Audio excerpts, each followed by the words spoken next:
Hello and welcome to Great Deltan. Today I'm going to be showing you how I shall be weathering my track using airbrush paints now that all of the ballasting is finished. This is something I want to do before I continue on with all the track detail and get all the track work finished. First of all, I just want to apologise for the lack of content over the last few weeks. May has been a very busy month. I've pretty much had something on every time I've been off. I've picked up a few shifts of overtime at work. I have been planning for my wedding, hence all the centerpieces and bouquets you see that the layout is playing host to. We've recently just got a dog as well, so that's taken up some time. And on the layout, I've been doing two of the most sort of boring, tedious, long jobs that there is on the layout, and that is the ballasting and the rail painting in preparation for the weathering. So yes, I'm going to be showing you how I go about my track weathering today. On my temporary layout, this was something that interested quite a lot of people, and I did post a few pictures on Facebook which got quite a good response. So I had a lot of questions and I thought I'll be doing a very similar technique on this layout, and it's best that I show you how I do it. So the first thing I wanted to do was get all the rail sides and the sleeper chairs painted in some sort of rust colour, and what I've used for that is this rust wash by Humbrol. It's a wash, not a paint, so it's a bit thinner. That means you don't tend to get any brush marks, and it tends to go a lot further as well, as it's not as thick. If I just zoom in here, you can see that the tops of the rails are shiny, where I've wiped all the paint off with an abrasive rubber, and the sides and the chairs are all painted nicely in preparation for weathering. I like to paint them as well because it gives it a nice tone. It's a bit more realistic than just the sleeper grime on the side, because it's not just dirt and mud that will get on the rails, it is rust as well, as they are made of steel. Over here by the station, I've not painted the sides of these rails because this whole area for the bay platforms is going to be caked in dirt, so there wasn't really much point, as I don't think it's going to really stand out too much. But you should be able to see the difference just on this base level of weathering, that you can see the difference between the painted rails and the non-painted rails. They are a little bit darker, and they might not turn out very well on the camera, but in real life it does turn out quite well, and it's vastly different. So what I've done so far is on certain areas of the layout I've just gone over with sleeper grime for this sort of base level of weathering, which is a 3-step process which I will talk you through. And then what I'll do after that is I'll go over it with some roof dirt and some sort of glossy black paint to represent oil spills and fuel leaks, and then it should give quite a few varied tones around the layout. Areas like the main line over here will just have the base level of weathering, because generally you're not going to have too many trains stopping there, but then in the station it's going to be a lot heavier, there'll be quite a few more effects. So I'll talk you through everything I'm going to do, but first let's show you how I'm going to do this base level of weathering, which all of the layout will receive, and then I shall build up certain parts from there with more layers, more paints, more tones. Right, so we'll start with this area over here, just continuing on for where I've already weathered. First thing I'm going to do is do a fairly heavy pass on the outside and the inside of each rail. Now I like to keep quite close here because I don't want the paint to go out too far from the rail, otherwise it's just sort of paint everywhere and there's no real sort of tones and effects going on. So I'll sort of keep it about half an inch away, and I'll do one pass on the outside.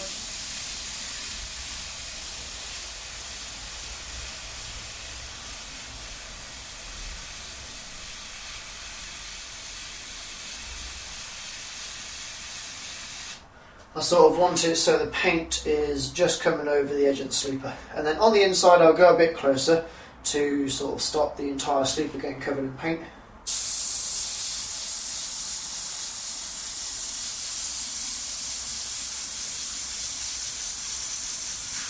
I'll do that on all the other rails as well.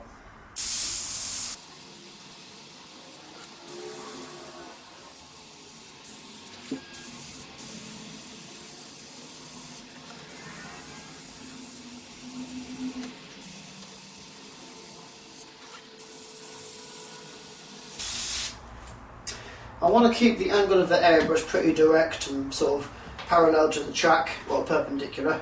This is to avoid just painting one side of the sleeper, because the sort of angle of the paint sort of flares out in either direction. As you pass, it should get all angles of the sleeper, so there's no bare spots. So that's stage one, and that's the first step of the 3-step process. The next one is I'm just going to sort of seal the inside of the sleepers with a bit of paint, just to get rid of this horrible, nasty, unrealistic, bright concrete colour that's been manufactured by Pecco. So it's ever such a light pass, and just to tone down the track really, to get rid of that light sort of paint colour.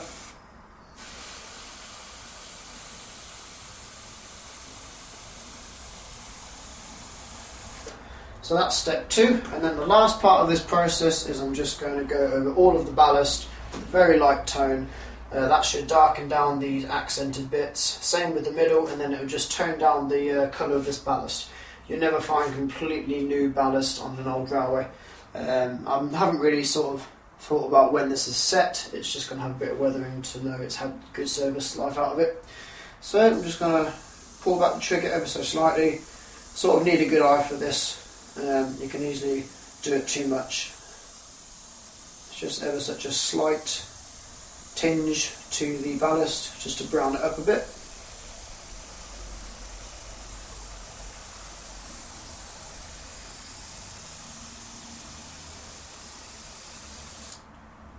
And that is pretty much my base level of weathering.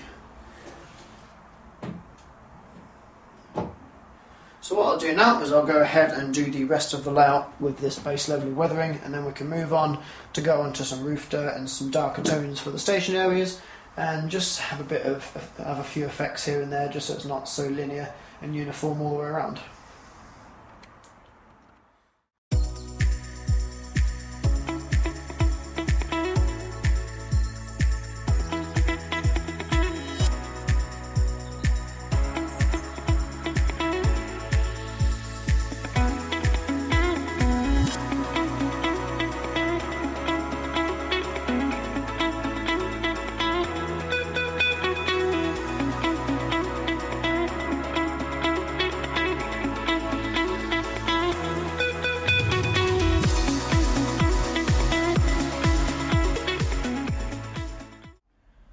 Okay, so the first layer of weathering, being the sleeper grime, is all done the entire way around the layout.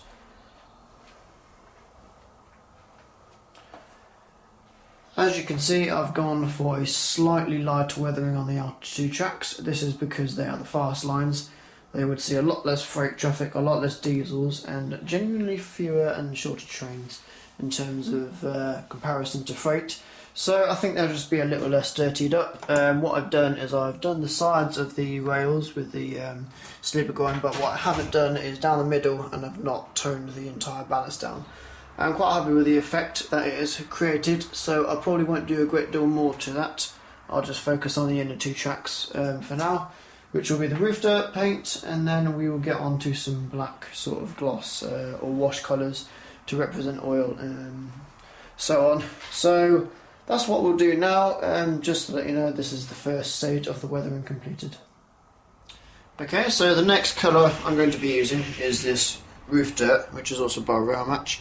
These colours I'm using are genuinely quite cliche for weathering. You see a lot of YouTubers weathering with these paints, but there is a good reason for that, and they are generally quite realistic colours and they do a good job.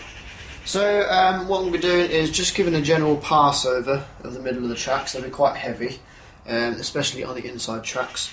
And then as we get towards the station, they'll be a bit lighter, but they'll still continue round all the way.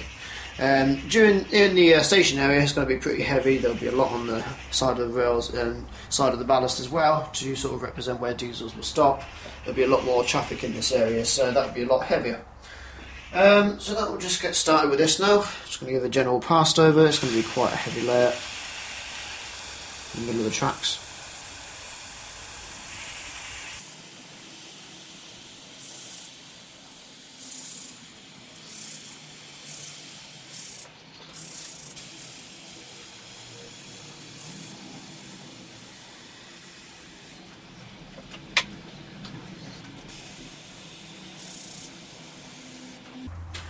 And because these are the inner tracks and they see a lot of traffic, I'll probably go over that again just to reinforce that.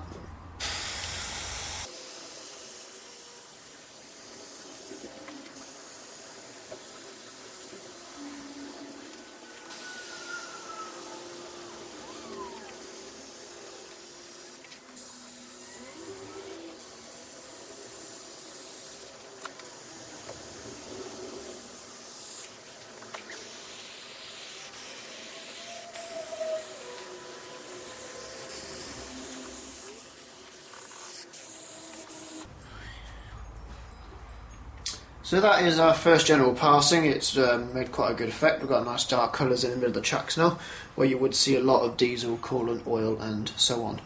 So now we're just going to sort of tone the rest of the ballast around the station area down to match that colour, just to blend it in a bit, and then as we get towards the end of the station where the traffic moves a bit sort of quicker and there isn't so much of it, we can sort of blend that into the lighter sort of colours of the ballast.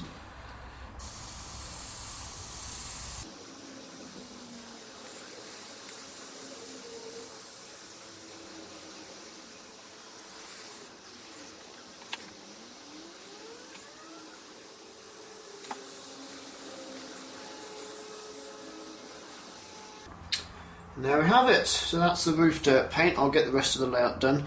It's not particularly anything complicated, but it is quite effective. It's more or less just a simple sort of layer build up of paints, but it does work quite well and you do get a fair bit of realism from it.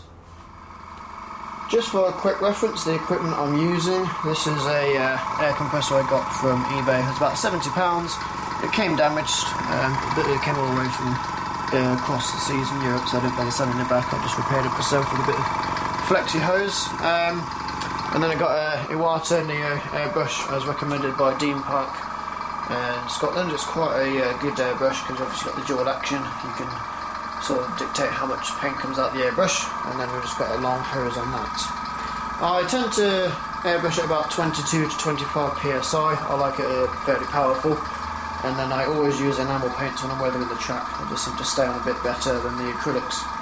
So just a helping hand there if anyone wants to know what sort of kit I'm using.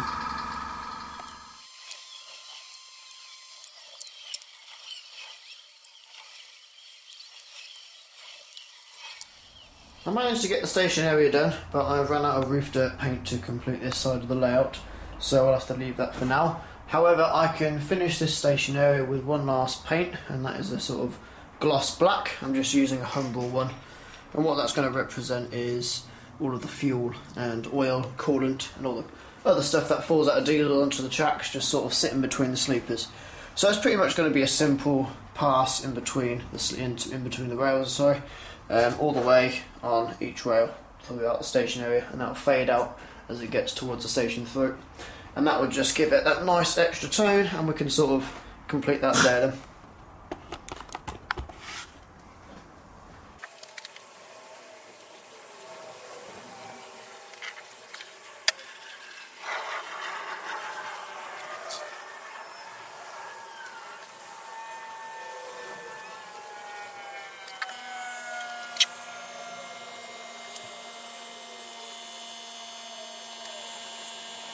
I think I'll leave it there. Everything in the station side is done, and when I get some more roof dirt paint I will complete the rest of the layout, albeit it will be a bit lighter over that side. One last job I do need to do is clean all the rail heads. Obviously I've been airbrushing, so they need to be cleaned to ensure good connection. For that I just use this Pecco abrasive rubber. It's been with me for about 3 years now, and it's my favourite tool. It's very good, as opposed to the standard method of cleaning with a track vehicle or white spirit in a cloth. It just scratches everything off. Mixed opinions on that, but I quite like it. So yeah, looks quite good, looks quite realistic. We've got nice different tones here, and the station area is looking good. So yeah, thank you for watching. Hopefully this has given you some ideas of how to do track weathering. This is just how I do it. Fairly simple, just a build up of layers, but it works quite well. I'll catch you next time when we'll probably look at covering how I do the platforms, and there'll be some more there'll be some more track details to do in and around the station area and on other places now that the ballasting and the track weathering is all done. So thank you for watching, and I'll see you next time. Bye bye.